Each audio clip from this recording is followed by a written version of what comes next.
After their spin-off show about college was canceled, the kids from Bayside High embarked on their post-grad careers. The Saved by the Bell gang learned a lesson that a lot of ex-students discover. Real life can be a little rough. This Saturday morning bubblegum show with good moral values, and these actors, I feel, have never gotten the respect that they deserve. In the fall of 1994, Dennis Haskins kicked off the second season of Saved by the Bell, The New Class. This time, Dustin Diamond joined him. NBC came up with an offer for him to come back to Saturday morning to be partner with me and keep playing Screech. They made me administrative assistant to Belding. While Diamond and Haskins walked the halls of Bayside once again, the rest of the original cast set out to lose their squeaky clean images. In September 1994, Tiffany Amber Thiessen switched from playing Wholesome to raising hell when she joined the cast of Beverly Hills 90210. Thiessen portrayed the troubled vixen, Valerie Malone. Coming from a sweet, young, innocent little girl in Saved by the Bell and to this, girl who is around a lot, with a lot of different people, guys, family. It's been fun. Tiffany goes right to 90210, takes over in a situation where Shannon Doherty's left. The ratings go up. But, Tiffany brought her whole audience with her and took on a character that was dark instead of goody two-shoes. After 4 seasons, Thiessen said farewell to 90210 in 1998. The following year, Tiffany dropped the Amber from her name and continued to be a presence on television, with guest appearances on sitcoms like Just Shoot Me and Two Guys and a Girl. Mark Paul Gosselaar's transition into adult roles was not as smooth. Following the demise of Bell, Gosselaar found himself in a rut. It wasn't easy for him. He didn't go right into working. He had to really scrape it out for a couple of years. It was difficult. He was just so identifiable with Zach, and he wasn't getting the roles that he deserved. At that point, I wish that everybody would just forget about the show. After 3 dry years, Mark Paul returned to the acting scene in 1997 with a new image. The 23-year-old was bigger, buffer, and brown-haired. Gosselaar found a niche playing against type in dramatic TV movies, with roles ranging from rapist to runaway. I kind of like drama a little better just because it's more real, just for the fact that I did comedy for 6 years. And it gets tiring sometimes, just being always over the top. Still, Gosselaar couldn't resist venturing back into comedy for a chance at the big screen. In 1998, he made his feature debut in Dead Man on Campus. You can hear my heartbeat through my penis. Get those out of your pants. Mark Paul then returned to TV as co-star of Hyperion Bay, a short-lived Gen X drama on the WB.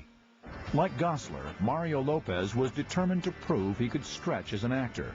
In 1997, he impressed critics with his portrayal of Olympic diving champ Greg Louganis in a television biopic.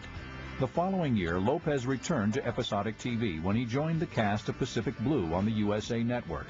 Lopez played a crime-fighting bike patrol officer. Mario goes from the Greg Louganis story to Pacific Blue, and the ratings double for Pacific Blue. The producer gave Mario credit for bringing a whole new audience to the show. After Bell, Lark Voorhees also found a place in episodic TV, but of the daytime soap opera kind. In 1993, Lark landed a role as an unwed teenage mother on Days of Our Lives. But just 8 months later, Voorhees found herself in a quandary when the script called for a love scene that she believed went against her religion. There was an integrity choice for her. She walked from a show. Voorhees quickly rebounded, and a year later she joined the cast of The Bold and the Beautiful. She also began to explore her musical side. I sing with a band that's a soulful alternative, kind of a fusion. Perhaps the toughest road after Saved by the Bell was traveled by Elizabeth Berkley. In 1995, she shed her good girl image, as well as her clothes, in the film Showgirls. Berkley found her lead role as a Vegas lap dancer surprisingly liberating. When we were done filming, it was strange wearing clothing again. It was very freeing at a certain point. Although I was, a little nervous in the beginning, it was very freeing at the end. And clothes just seemed like a nuisance. But the film was universally panned as one of the year's worst, and Berkley drew a firestorm of criticism for her acting and the awkward sex scenes. Her agent dropped her, and Elizabeth saw her career prospects plummet. When Showgirls first came out, obviously it was a rough time. I mean, I'm not going to lie about it. I will not lie to you about that. It was painful and hard, and it was a challenging time professionally and personally. I went through a lot. She felt like the world abandoned her. Berkeley searched for roles that would help erase the showgirl's stain. In 1996, she returned to the big screen in The First Wives Club, followed by a small role in the 1999 film Any Given Sunday. Meanwhile, Saved by the Bell, The New Class, was losing steam on Saturday morning. We're ending up doing some of the same stories. And there are only so many stories to tell. The last year and a half of The New Class weren't a whole lot of fun for me, I'll be honest. They were taking liberties with Screech and Mr. Belding that just weren't funny, and I thought that they were kind of disrespecting the audience a little bit towards the end. Saved by the Bell, The New Class was not Saved by the Bell. It was just a totally different show. In December 1999, the final episode aired on NBC. The finale was especially poignant for Dennis Haskins. After 11 years of playing Principal Belding, it was the end of an era.